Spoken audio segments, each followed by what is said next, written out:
Good afternoon, YouTube. So these are my main bike shoes. These were some Keen SPD bike shoes that I picked up, I think, in 2010, and they're definitely showing their age. They're kind of wearing out, and I don't think Keen makes the cycling shoes anymore.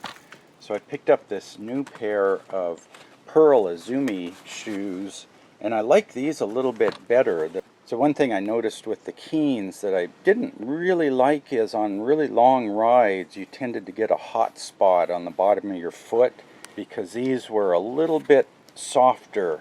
They tend to be a little less stiff than these shoes are a lot stiffer. I'm hoping that they will give a little better support over the cleat area compared to these. And the other thing I really didn't like, it was a good idea but doesn't really work well, is the Velcro closures, because I find these things, every ride one of these pops off and then you worry about it getting stuck in the chain if it's on your right foot. So you always have to stop and reattach the Velcro. So I went back to just plain old shoelaces. These are the old Keens, and I had the multi-release cleats here. I forgot that I had put the multi-release on these, and these things release really nice. They just pop right out any which way, and they've got 10 years of wear on them, so they're pretty well rounded off. And they're almost a little bit loose because they have a lot of wear on them, but they still work and they release so nice. And I put these new regular release cleats on, and wow, these things don't release. I mean, you almost have to rip your knee out of your socket trying to get these to release. So I had picked up a set of these. These are the multi-release cleats here. So the SH56. And you have to look for that M. The M means multi-release.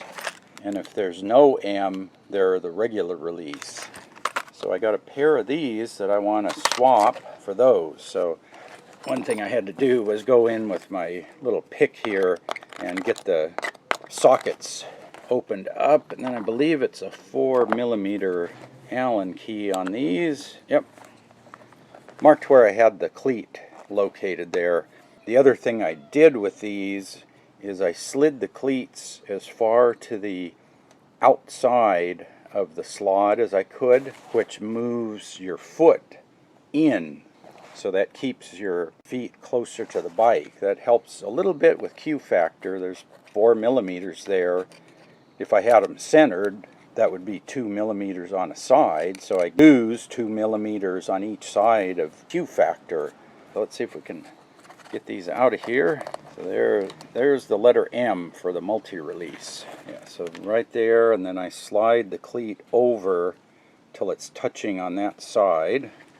Okay, there we go. We swapped one regular cleat. You can see side by side there. I mean, they look very similar. That's amazing. There's very little difference. Right in there, there's a bit of a notch on the back. Slightly shallower there, slightly steeper on the regular cleat.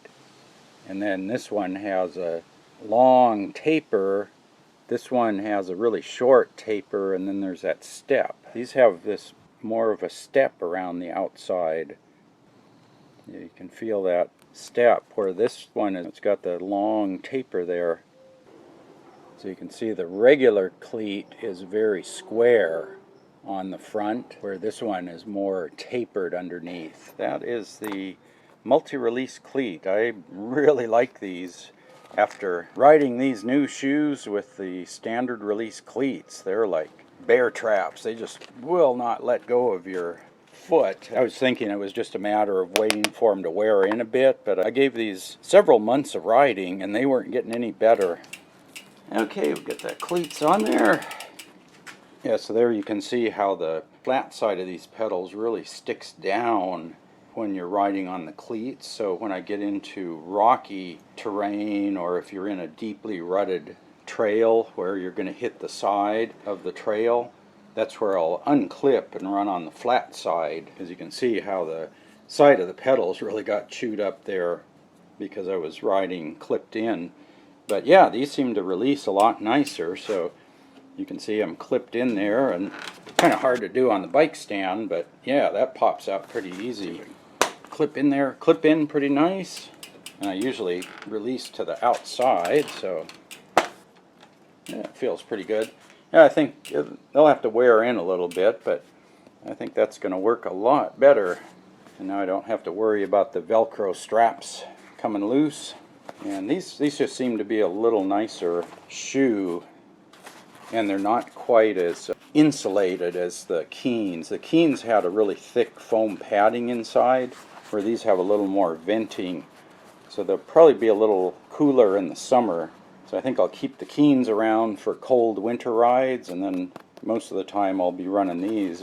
If I'm in shorts, I'll wear these. If I have the long tights on, I'll probably try to keep using the Keens. I think that's the ticket there. So I'll give these a try and let you know how they work.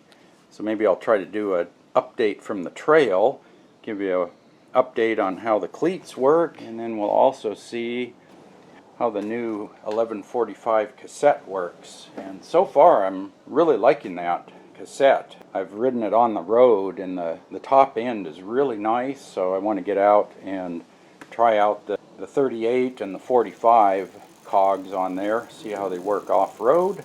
So stay tuned for that video. Be sure to subscribe with the link in the lower right corner, and I'll put some of the other videos over here on the left side. And as always, thanks for watching.